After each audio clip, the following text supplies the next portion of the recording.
After making movies in New York City for 3 years on rooftops because that had the best lighting, but you would get an occasional snowstorm flying through and ruin a day of filming, he moved the company out here to Southern California on March 15, 1915. You can see the opening day ceremonies on your screens of when we opened Universal City. We are our own city here. We have our own fire department, sheriff department, post office. We're over 400 acres. We are everything that a real city is. We just happen to be a movie studio and a theme park.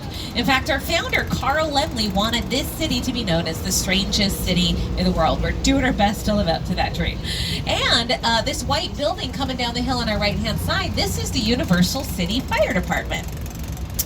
Also, last year, we celebrated the 54th birthday of the Universal Studio Tour. Back in 1964, there was a big mystery around movie making. Television was pretty new. It had only been around about 10 years at that point. Universal Studios created this unique opportunity where people could come here, hop on a tram, and drive around an actual working movie studio. Now, this tour was so popular, people were coming from all over the world to ride our glamour tram. You can see our original 1964 glamour tram on your screens driving down our Brownstone Street. That's where we have a music video filming today. After a while, we had to find some more stuff for people to do. So first we built a theater, then a couple of rides, and this continued to grow and build all the way to the theme park you're visiting today. Oh, we're starting things off the front lot. First thing you're going to see is this big building coming up directly in front of us. This is Soundstage 12. Now you'll see there's a big V painted across the corner of the building. If you follow it around, it gives a little clue of what films in there. I'm going to give it away. It's in here. We film NBC's singing competition show, The Voice, but it's also been the home to some of the biggest scenes in movie history. It's our largest soundstage, one of the largest in the world.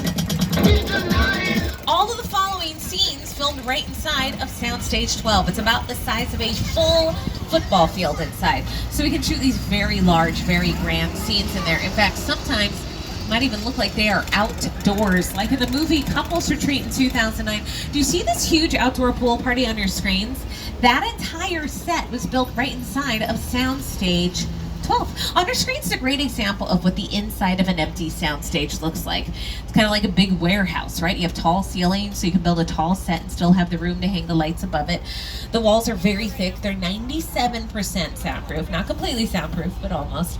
And we can create anywhere in the universe inside of one of our 28 sound stages. Now, you might be able to tell we have a lot of construction going on in our front lot. Directly to our right was formerly the Jurassic Park ride. It closed on September 1st, but we're going to be revamping it into a new Jurassic World ride. But then as we pull forward, you can see there's a lot more construction going on. We used to have 4 sound stages to our right. They're obviously gone. They were torn down to make room for expansion of the theme park. Very exciting. But we also built 4 new sound stages on the other side of our lot. So a lot of moving and shaking going on here. Just, I keep looking over my shoulder because I'm keeping a lookout for any red flashing lights inside of any of the sound stages. If that red light turns on, that means the director has called action, and I have to turn off my microphone to not interrupt the filming going on inside. And this is a busy part of our lot because at the end of this street is Soundstage 17 and 16. Soundstage 17, 16, and 21, we're going to pass in just a moment, is where we film Superstore on NBC with America Ferrera. If you've seen the show, there it is, you know that they work in a big box store where you can buy anything you can imagine. That set is so big. It took 3 sound stages to film, to build it inside of. And it is a filming day for them, so we're keeping a lookout. There's a lot of actors coming and going from these sets. We'll be passing Soundstage 21 coming up on our left, the 3rd soundstage used for Superstore. You can see all the trailers parked in front. That's where the actors get dressed for their scenes, getting the hair and makeup, and they're filming season 4 now of Superstore. Now, what they would be filming this week for Superstore, Monday through Friday, is 1 episode. That's usually how long it takes. It's about 1 week of filming for every 1 episode of a television series, but so much more work goes into it than that. Things start a couple months before you even start filming. Pre-production, that's where here in the front lot, the writers will write the episodes, casting directors cast all the smaller roles, they'll make the props, the costumes, and they will film in there for about a week. That's called production. And then post-production starts in this big building we're going to be passing on our left. This is post-media operations. Getting exciting.